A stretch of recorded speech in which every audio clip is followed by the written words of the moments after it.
It is Carl, and it is Wednesday, and it's noon. So that means it is the working hour live stream and podcast. Today we're going to go over we're going to go over one thing actually, but it is going to be um, a short episode today because Bayern and Man United are playing in the Champions League. They just started maybe a minute ago. So I'm going to actually want to watch that.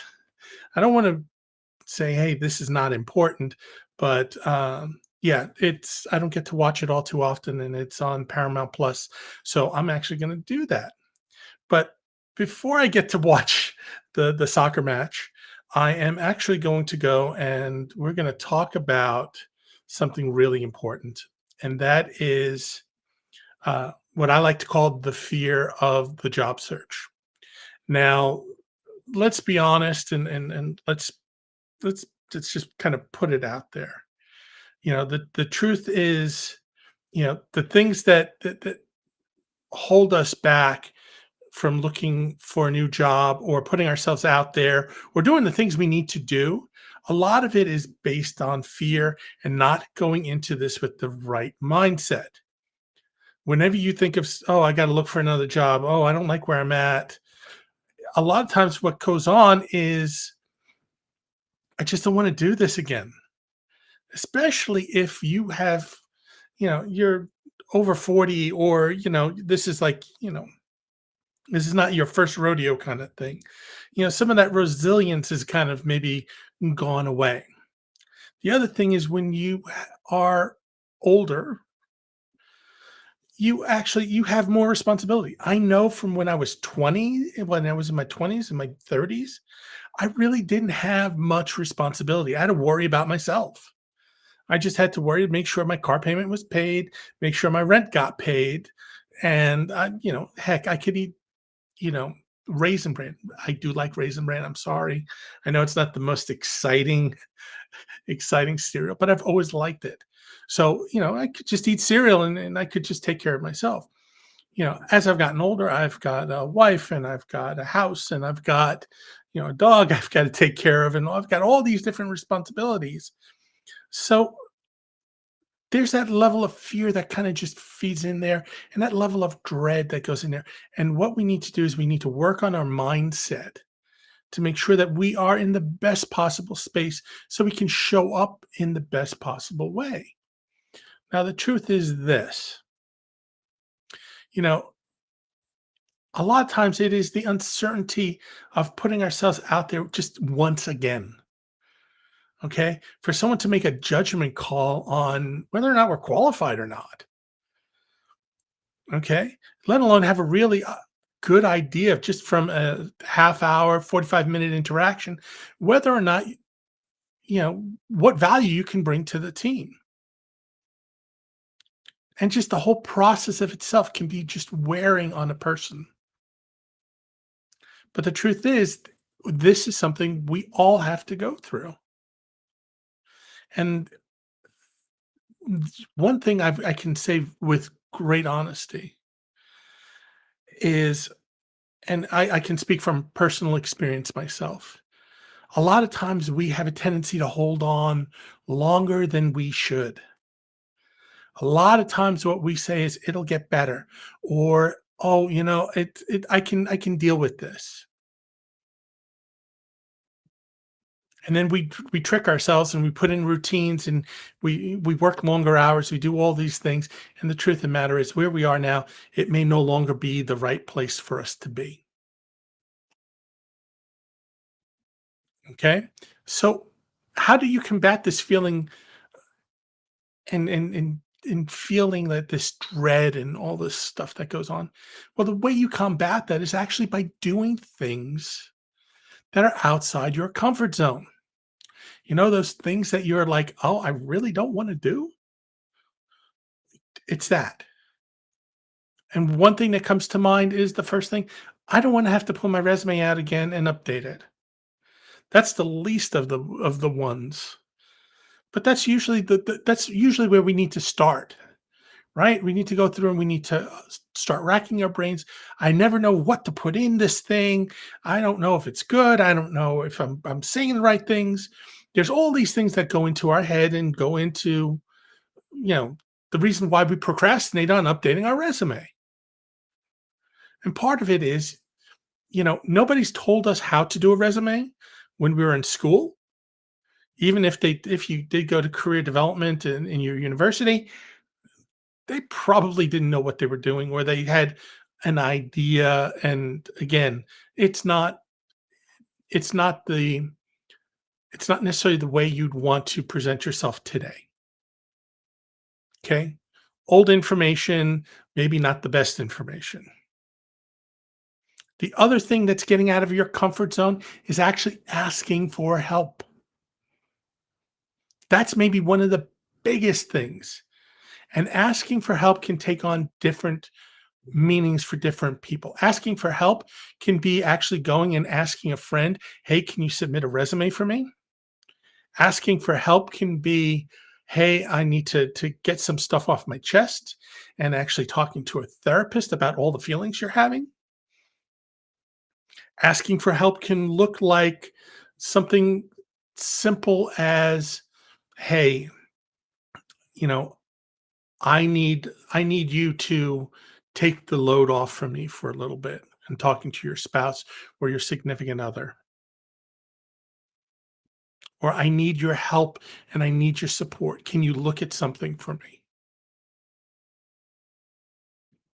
Sometimes that help can be saying, "Hey, I need a coach. I need some outside intervention to help me get over the hump and get to the next step." And then sometimes that comfort zone and getting out of that comfort zone could be something like networking. And I can't tell you how many of my clients struggle with networking. The ones who do it successfully shorten their time to hire more than anyone else. The ones who put themselves out there more shorten their time to hire like there's nobody's business. And I've had the pleasure of working with some really great individuals and some great people throughout my career. And I worked for a corporation, and it was my job to help people who were affected by a layoff find other opportunities and do those things. And I will tell you, there's a lot of things that people go through when they are let go from a job. It's a loss. You go through the stages of grief, you do all those things. But one of the things that I used to do is I used to work with the people who ended up hanging around longer than others. Okay. People you would call the hard cases, the people that were there, 6, 12, 18 months looking for another opportunity. And my job was to help them transition and help them get to where they need to. And sometimes it was tough love, and sometimes it was just the right push in the right way. And then sometimes it was just sitting and listening because nobody had listened to what they were going through. And the truth is this, right? Sometimes we go and we end up in a loop, and we end up going up in circles, round and round and round. And we just can't break free. We're caught in this gravitational force of feelings and self-doubt and all these things that just hold us back. And what we need to do is we need to shift that mindset. But it's not easy. Sometimes the easy thing is actually to sit with that pain, because that pain is something you know. You know the bad boss or the company that doesn't treat you the way you should be treated. You know that. You know what you're getting there. But sometimes if you make that change, what ends up happening is, quite frankly and quite honestly, you don't know what you're walking into. And it's that old adage, the devil you know kind of thing. But the truth is this: You know that devil and you know it's not good for you. So it's time to move on. But understanding that moving on takes energy. It takes using skills you may not have or using skills that you don't have to use often enough. And it's combating some basic things like fear of change. And the truth, what I have found working with my clients and doing this for umpteen years is that once we start doing the hard stuff, many times the weight is lifted. We do the things that are uncomfortable. And once we push through that uncomfortableness, all of a sudden it becomes a strength. All of a sudden it becomes something that is not dreadful. And again, I will speak from my own experience here. So this is the 13th episode that I am doing, right? Live streaming podcast 13th. I started over 3 months ago doing this. I had for years, not weeks, not months, years, avoided having to do this stuff. I don't like the way I sound. I don't like the way I look. I don't like, you name it. I had a reason for doing it, or rather, not doing it. And that first time when I sat down and I said, you know what? I made a decision that I am not going to be held back. I made a decision, a conscious decision, that I was going to make a change. I needed to make a change. And because I did that first step, I will tell you, I like to start on time. I like to start between 12 and 12:01. But that day I started at 12:05, 12:07, something like that, because I had to work myself up to coming before you guys by looking in this camera and telling you things that honestly, the experience level and all the things that I've had, I'm well qualified to talk to you about these things. Yet I had fear of being in front of the camera, talking on into this microphone and doing those things. Now, hell, today I was like, okay, what am I going to talk about? And it was maybe an hour before actually rolling up here. And I usually have a few different ideas that I write down during the week on things I want to cover.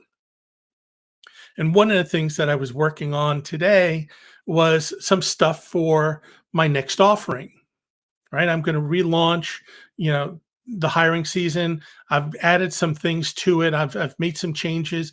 I really filled it up with different things. And I'm like, okay, well, what are some of the things that my clients historically suffer and struggle with? And then I was like, okay, this is what I'm talking about today. But that was literally an hour and 15 minutes ago from where we are now.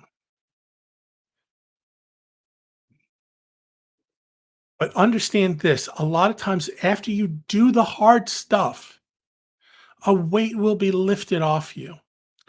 And the truth is this, finally, we're coming to the end. The truth is this, a lot of my clients, after they have started the job search and after they have found and landed something new, they come to the realization that they should have done this a long time ago. Just like I came to the realization, I'd say maybe about a month ago, I should have done this a long time ago. This is actually fun. And I love getting, people who chat on here and actually say, "Hey, hello, what's going on?" I've had people that I've worked with in the past and come on here and say, "Hey, nice seeing you online. Nice doing this." But the truth is this, for a lot of my clients, when it comes to job search, taking that first step is always the hardest. Realizing that you may need help is hard because we don't like to show weakness, especially if you're a guy and you're like my age. What are some of the things we have been told from being a kid growing up in the 70s and the 80s. Can't show weakness, tough it out.